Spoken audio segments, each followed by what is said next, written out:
Tonight's having a great cut of meat prepared on an open flame, but there are so many cuts to choose from and so many different ways to season that particular cut. So, Randy, you are up for the challenge, right? This is my world right here. You've got your top selections. Well, there's all kinds of let's think of this board as the beast. Can we talk about this board for a second? This board's gorgeous, is it not? Oh my gosh, this is beautiful. So normally it's reserved for charcuterie or something like that, but I kind of thought like this was the head of the cow, and this would be the tail, and this would be the butt, and then we can kind of point it out. Yeah. And if we don't really nail the thing, I'll just start touching Jason and telling you where everything is. Okay with that. So basically, I want to start at the top. When in the old days when they used to call it high on the hog, the rich people were living high on the hog. That meant you were eating the protein that was on the highest part of the beast, and that's the most tender and the most delicious. So Jay, we are looking right here, this loin right here. Oh, that's right. That is the ribeye, the 12 bones up there. And this, if it had the actual bone left on, it would be a cowboy steak. Yeah. But this is a ribeye steak, and this is by far my favorite. Most flavor. Tender, flavorful. Yeah. You got kind of two muscles here. You got the loin, which is kind of part of the strip loin or continued on, and then you've got this fat cap.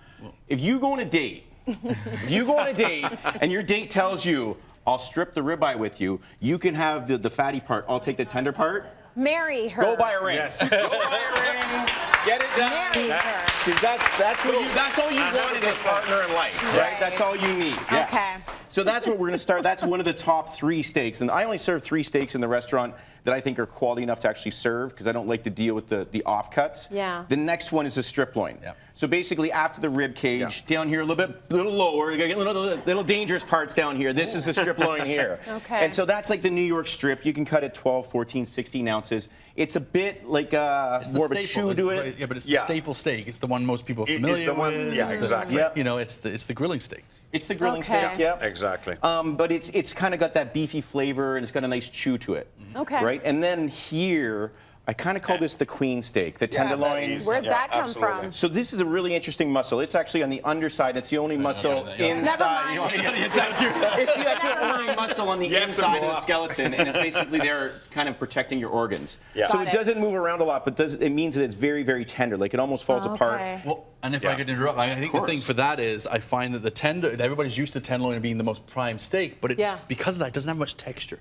No, it has a lot of flavor, but that's why the ribeye, it's soft. There's a battle all the time between the tenderloin and the ribeye, right? Right. That's right. You can have this one rare, and this one medium rare, and this one here you want it a little bit more like in the medium, so that you want to have all of the juices running and all that, because of the fat and the somewhat sinew that exists there, which is not here. And this one becomes dry if you cook a medium or oh my God, Got it. yeah, you just throw it away. And with these 3 top cuts, some people want to add some other flavors, and there's all kind of dry rubs out there, right? Like we've got some steak spices here, and we all recognize that. That's kind of like the dry onion and garlic powder kind of stuff, right? And then we got Massimo's favorite thing, the za'atar. Za'atar loves this, right? So that's a little bit more like an herbal kind of spice kind of thing there. And then harissa, which is really, really interesting. I like that too. Spicy, a little bit more aromatic, and you can just kind of put those on like that, and away you go, and you can then grill it or and be plentiful, right? Like put lots on heavy steak, right? So, but the biggest mistake that most people make is they don't season it enough. You need a lot of salt on it. You need a lot of salt. In my life, all I want is a really good steak 100%. and salt and pepper. But I mean, you put salt on it like it's the sidewalk and there's snow on it, right? You don't want anyone to fall down. Like that's how hard you're going to hit it.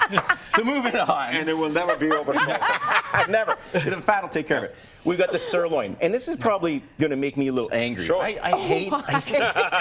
Sorry, sirloins, but this is like turn around. This is like, right there. You know, I hate that. You got to tenderize that piece because it's just like really, it's a roast beef, and people making it as steaks, and it sucks. It's terrible. Okay. It's fine as a roast beef. there's no forgivingness. Like you have to cook it perfectly, otherwise. It's too tough. Oh yeah. So then we move on to the flank. Yeah. Oh, geez, you got a nice flank there, buddy. Right? It actually comes this way like that. Mine's oversized. And that's protecting the organs. But anything as we go lower down on the beast is going to get a little tougher. So the flank, if you zoom in here, you can kind of see the grains, and they're like pretty large, and they all run one way, which is really cool because then you know which way to cut against the grain. But what you want to do is make up a marinade, throw that in the marinade for at least 2 days. Can't you do that with the piece that you're angry at? You could totally do that too, but then it's not gonna, this is a roast beef. Okay, It shouldn't even be all a steak. right. Just So thought all I'd those ask. chain Then you can't restaurants because just it don't won't do it. penetrate. No. All that the marinade will not penetrate. You know, we're just gonna put that Okay, in. we're getting rid of that.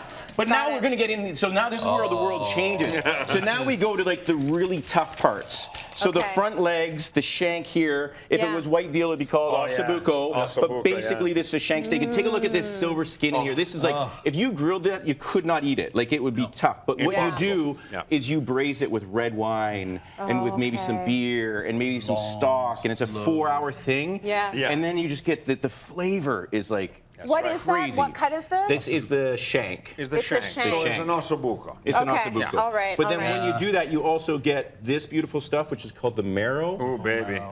That looks gross. Spread That's that on not, bread. no, When that's cooked down, it's like butter. Yes. Oh, Butter. baby. Yeah, no, that is the most gorgeous stuff in the world. So it's really funny because we kind of compare the most expensive cut with some of the cheaper cuts. Yeah. And you can make a better dish with the cheaper cuts. It's just a lot more work. Got it. And you have to put the work in. Put the work Absolutely. in. Are we going to ignore what's happening No, over this there? is like, because this this is, I is- put this in front of Massimo. This is his favorite. This is the bunny Take it from shop, there, man. Massimo. Let's This talk is about so that. beautiful. This is the tail. Yeah. The tail is so flavorful. You can braise it. You can make ragouts with it. Yeah. You can actually, well, you have to really, you can't roast it and you cannot grill it. That's for sure. It's too tough. Yeah. But this thing here will melt in your mouth. It will be so moist and juicy and delicate. Oxtail And I'm soup. salivating right now just speaking about it Yeah. because Getting excited. yeah, you can do it. Every culture uses the tail, and every culture has a different recipe for it. And there's a it's reason why, fantastic. because Yeah. it's an amazing cut Yeah. as long as you spend the time on it. You got to Absolutely. spend the So time basically, on it. the cheaper the cut, you got to spend a Yeah. bit more time and energy Yeah. and ingredients, and the more expensive the cut, salt and pepper. Okay. That's a good lesson. So Randy's favorite way to cook outdoors is over a wood fire. So let's have a look as he cooks up a perfect tenderloin. We're cooking with flavor. Flavor as in real fire. There's nothing else you can beat real fire. So what you want to do is you want to build your fire up. Once it starts to break down, you get a nice coal bed. Then we're just going to like kind of hammer it down. And you know your grandma has these cast iron pans? Steal them from her. You start it up and then you knock it down to the coals. You put your cast iron pan on it. There's no grates, there's no problems, and you cook on it. It's called heat and cooking for a reason. Get some sizzle in there. Look at that. When you're cooking on a fire, you really don't need to do too much because you want that flavor of the fire to come through. Then we're just gonna sprinkle the Yukons. Look at this. And the steak, we used a really great cut. We used a tenderloin. We went heavy pepper, heavy salt, lots of butter, garlic, little saute. And then we deglaze the pan with some whiskey, some cream, and a little bit of butter. Beautiful. I think this is ready. Ho, ho, ho, ho, ho! I'm just gonna treat this like a French omelet. Put my plate in. Oh boy. You're cutting it, you can smell the campfire. To try some of this or what? Buddy, you dive in there. Yeah, can I get in here? Absolutely. I got another steak for you. Digging I don't right mind in. sharing. I got brought a fork, just in case. That's awesome. On the campfire. Beautiful. Mouth watering.